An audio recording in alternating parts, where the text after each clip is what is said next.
everybody, how are you doing? I'm Charay, host of Let's Talk About It, and I am here in the green room by Charay Vaughn, the lovely Charay Vaughn, and I am here interviewing the funny comedian slash actor Rodney. Wow, I got a slash.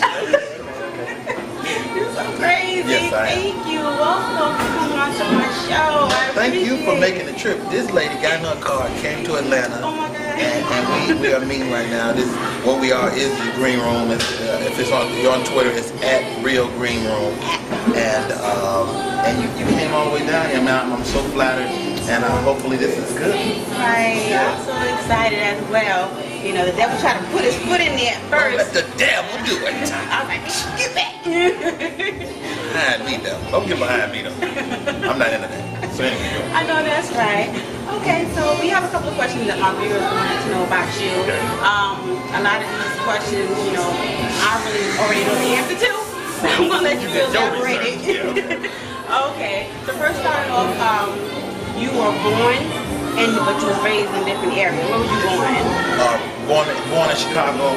I'm a Chicagoan. I'm a Bulls fan, a Bear fan, a Cub fan. Right. You know, I love my city, but I spent my formative years in Monroe, Louisiana. Okay. You know, it's where I finished high school, where I began to, you know, hook up with ladies and whatnot. You know, and the ladies, you know, the ladies love Rodney. Ladies love Rodney. So you know, my life, you know, it's really been an opportunity to live in like a lot of different places. Born in Chicago, raised in Monroe, Louisiana. You know, then I joined the Navy. I lived in New Orleans for a few years, and then I lived in the Bay Area for a few years before moving to LA. And now I'm in Atlanta, so I've been all over this country. Right. So how was it growing up? You know, growing up in Chicago was incredible. You know, the city, it's just one of the best cities in the world. I love it. And in my junior year of high school, my mom packed us up and we moved to Monroe, Louisiana. And I thought I was smart, thought I was the coolest. And I got to Monroe, Louisiana and found out, you know, those people down there showed me a lot. And I grew up there, made some lifelong friends, went to Carroll High School. And, you know, those are the people, you don't realize, you know, it was only 2 or 3 years, but those are the people that I learned the most from, especially at that point. I mean, from the years from junior high school to college are very formative years in everybody's life. We learned a lot. And you're married? I am married. Been married 15 years. My wife, Angela. 15 years. You know, people say, you know, how you stay married so long? I said, you know, she just won't leave me, you know. No, but we married 15 years. We have 4 children together. And I have an older son, older daughter. So I have 6. Wow. Yeah, I have 6. My oldest daughter is 22, about to be 23. Okay. My son is 18. And then we have 10, 8, 16, and 2. Wow. Yeah. 5 girls and a boy. Got you a little walker. 5 girls and a boy. Yeah, I guess it in. Yeah, I'm nice with it. Yeah. Right, I come from a big family as well. I got 10 sisters and brothers. Out here. Where are you? You're so silly. Where are you? Where are you? I am the knee baby. So I'm number 9. Yeah. Right. Yeah, I have a younger sister and she's 26. How old are your parents? Well, my dad passed away in 2000. My mom, she's like 65, sorry. They're young though. Right. Wow, right. get it. Mama Mill. Okay. You're so so great. Wow, so how was it like being able to juggle the responsibility of being a husband, a father, and then also a comedian slash actor? Well, and extra, but we get into that later. Yeah. Really, to be honest, I don't know if I would be as successful without my family, because it's one thing to hustle in this game for yourself, but it's easy to stay in the bed when it's just you sometimes. But when you're looking at your wife and your children and they're saying, you hungry? Then you don't have no choice but to grind it out and hustle it out. And so, you know, it is a juggle because you have to always think about them. But if I wasn't thinking about them, I don't think I would be as far along, if that makes sense.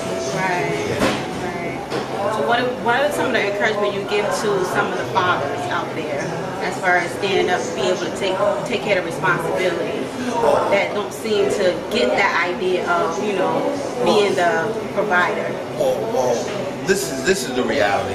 Our generation, especially those of us anywhere from 20 years old to 40 years old, we're kind of an off-balance generation. And what I mean when I say that is that a lot of us are products of single parents. And not to say that your mom or your dad, whoever raised you, didn't do a great job, but you lack balance. So a lot of the reason a lot of us depart when it comes time to take care of family and children is because we don't have a reference point of what that looks like. And so hopefully you can look at a Rodney Perry, or you can look at a Terry Crews, or you can look at some of us that are or Bill Cosby and say, you know, you can stay, and not only can you stay, but more than anything, you want to have some say-so in these children, in their lives. You know, you really forfeit that when your child is 18 and you just become connected to them. It's never too late though. But there's nothing like those years when you walk in the door and you hear, "Daddy!" If for no more than to walk in my house and hear that, that's what I live for. Even for the moms too, because we got some, you know, mothers that are not really handling their responsibility as well. Absolutely. Congratulations to the one that are. I really congratulate and applaud you for doing that. Yeah. And really just do what your instincts do. A lot of us, you know, you have children, you get into a relationship with maybe somebody you don't want to be in a relationship, so you got to watch that. But you end up in a relationship and then you have children and you make the child pay for the fact that you don't want to be with that other human being. And that's not the child's fault. So you just gotta kind of make a way mentally for you to work that out. Because last thing you want is a kid mad at you, because they always make it. You don't want Shaquille O'Neal. You don't want your kid to mess around and be Tupac mad at you on the record. That's what I thought about. I don't want my kids mad at me. Oh wow, I know that's right. So when did you decide that you wanted to become a comedian? Man, I can remember telling jokes in second grade. You know, I had a teacher named Mr. Thompson that would let me perform at the end of the day if I would shut up throughout the course of the day. Oh, so you one of those, huh? Silly, always cracking up. Silly little kid. You know, I used to pop corn over my shoulder in the lunchroom. And I remember I hit this girl named Sharon Oden in the eye, and she acted like the world was going to end. It was so funny to me, though. But you know, I was kind of that kid, but it still wouldn't be till later on that I would find stand-up comedy as a profession. So I knew it, but I didn't know it until I saw Eddie Murphy. When I saw Eddie Murphy on Saturday Night Live, and I'd already been listening to see his tape. I would say CD, wasn't even CD. I'd been listening to his tape, and then I saw him, and it all came together like that's what I wanted to do. And how long have you been doing stand-up comedy? Man, I don't even know. Where are some of the places that gave you that, you know, that push to go ahead and shine? Well, of course, Mr. Thompson's class, and then beyond that, my first times on the stage was when I was in college at Northeast Louisiana University in Monroe, and then New Orleans as a member of the United States Navy. You know, the only time I ever quit, I quit doing comedy for like 2 weeks. And I did a gong show and got gonged. They ran me out of this place. Oh, that's messed up. They gonged. Let me tell you something, you ain't been gonged in your life, you ain't did nothing. So I got gone, and I said, forget this. And probably about a week into it, I met my best friend, who's still my best friend, Harry, who currently writes for Kevin Hart. Okay. And I met Harry, and he was so funny to me, and I was like, dude, you should be a comic. I used to do it, you should try it. He was like, man, I ain't doing no comedy, what I look like. And he said, I'll do it if you do it with me. So we became a comedy team for like 3 years. And I never, since then, have not stopped doing comedy, and that's probably 20 years ago now. Wow. I'm old. You're so crazy. So was it hard breaking into the industry? Or what advice would you give to the youth who's wanting to follow into your footsteps and becoming a comedian? Okay. Was it hard breaking into the industry?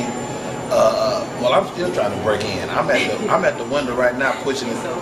You know, I'm trying to break in. But you know, I'm in. But you know, there's kind of a lot of facets to this industry. You know, I mean, there's acting, there's radio, there's television, there's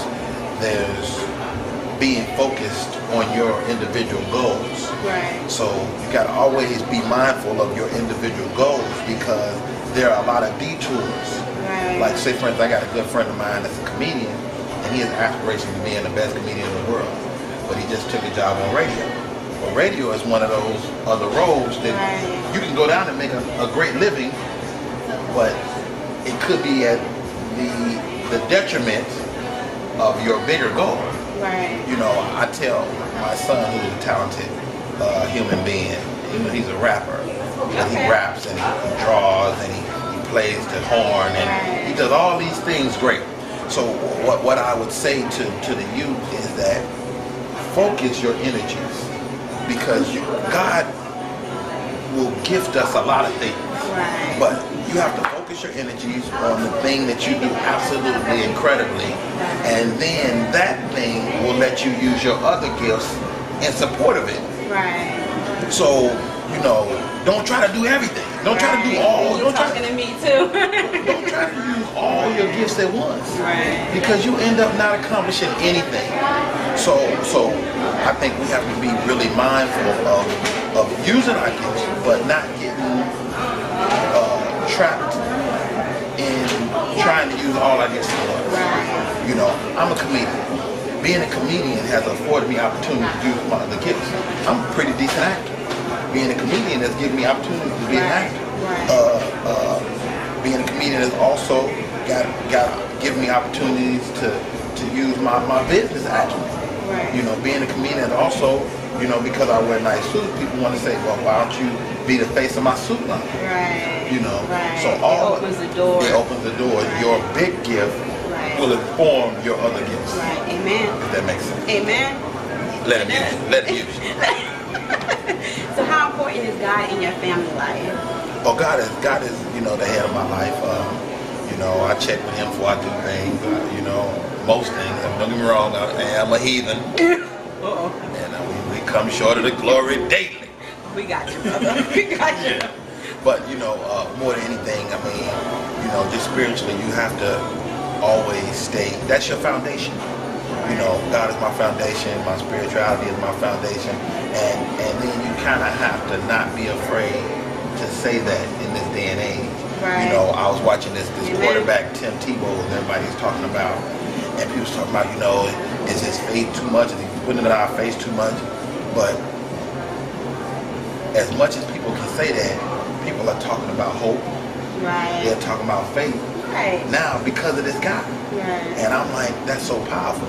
It's like, this is the thing about God. He's so gangster that he'll be all in there before you even know that he done got all in there. You know, I'm probably a newer Christian, if you will, in terms of, you know, I ain't no big church goer. You know, and a lot of us are disenfranchised with the church itself. But I think what God wants us to know is that, hey, dude, I got y'all. Now, granted, I sit those people as vehicles and vessels, but they have been, they have come short of that. Not to say that anything that they told y'all wasn't good, because I gave it to them. But they human. That guy is a man. Roll with me. I got you. Right. You know, and I think that's the message I keep getting over and over is put your faith in me, not the people that I sent. Amen. You know, don't get me wrong, I sent them, Right. but they ain't me though. Right. That's right. They the messenger. Right. That's right. They the mailman. How many times you done rest all your thoughts on the mailman? Exactly. I just can't. We need to understand that. Yeah. I just made that up. Came straight from God. Tip, tip, tip, tip, tip. He dropped a jewel on there once. Yeah. Wow, that's awesome because it is very important and people need to keep that a part of their life. Don't stray away. I mean, you know, dangers come. Nothing but danger. Well, this thing, you're gonna get danger anyway. Right, but you know, like you're not gonna live a danger-free life. You don't even want that. Right, but then you're able to break through it instead of falling deeper. You know, you're able to break away from that depression, break away from that hurt when you know your loved ones hurt you. You're able to heal. You know, but anyway, that's enough stuff. So, evangelist over here. Thank you, I love it. So, what do you have any hobbies besides? Yeah, I mean, I have lots of stuff I love to do. Cracking a jokey joke. Cracking a joke it's my hobby, it's my love, it's my pastime, it's my career. I mean, I tell you all the time, if you can find something you love to do that you do for a living, you are way ahead of the game. Right. But outside of that, I'm very competitive. So anything athletic, anything competitive. Like I play dominoes. I play, you know, John Madden football. I play NBA 2K. I'm a PlayStation guy, you know. So I like competitive stuff. Like I don't play video games because of their video games. Right. I play them because it's me against you. Yeah. Oh, why not, Dad? Yeah. I mean spades, dominoes, anything competitive. I mean. Okay. Cool. That's always a good thing. Okay. Before we close out, well, are you involved in any type of organization? I'm involved with the Perry organization, which is my family. No, no, but I am working on a nonprofit. I'm working on starting my own nonprofit organization, and it's called Got Parents. Okay. And what Got Parents is as a parent myself and a father of 6, I realized that I'm not an expert on everything that my children are going to desire to be a part of. Okay. So what God Parents is a mentoring program that marries your child with an expert. So let's say you have a child that shows interest in the drums. Well, I got a drummer that I can marry him with. Or say you have a child that's interested in being a comedian someday. Well, you got Rodney Perry that can mentor that kid. And so, and specifically, I wanted to address like my situation. I'm a father, dual parent household, mother and a father in the home. But in this day and age, even though you have 2 parents in the home, you're not there every day. She works, I work, we hustle, we do everything. So you kind of need to invoke that village mentality again. And so with God Parents, I want us to bring that village back. You know, of course we got mom and dad, but you know, you got the lady around the corner that's gonna tell too, or she might whoop. Well, you know, so and that's what we need too. That's what we need. You know, it's been stripping, and that's why we have so many. Whoa, stripping. You got a kid that want to be a stripper? No. I know some strippers. No, you know it has been taken away. Oh, strips. Okay. I thought you said stripper. I was just saying that, you know, if you got a kid that want to strip, I know people. I mean, we got glitter, everything. You're not talking about putting it in a limit. Oh, that. Right. Oh, you never know. Your baby might be the head pole dancer in the world. No, don't let you. No. Keep it positive. Tripping his positive. No. They make a lot of money. Anyway, so what are some of the places that they can look you up, your website? Yes, my website is rodneyperry.com. I'm on Twitter. I'm very active on my Twitter. I'm at Rodney Perry. I'm going to add you. Yeah, add me. Follow you. I'm going to follow you back. So yeah, I'm active on my Twitter, Rodney Perry. Everything on rodneyperry.com. You can get to any of my other social media. I have a YouTube page. I have, you know, all those good things. And if you're looking for like something like this, good, wholesome, non-cussing, stay off my YouTube page because that ain't what it is. Like being honest. I just want to keep it really real. No. But you know, as God continues to work with me, I foresee that's something that I'll probably, you know, adjust as I get older. Pray. No, don't pray on that. Save your prayer for something better. You know, don't waste your prayer on that, because you know the reason, and I'm very passionate about freedom of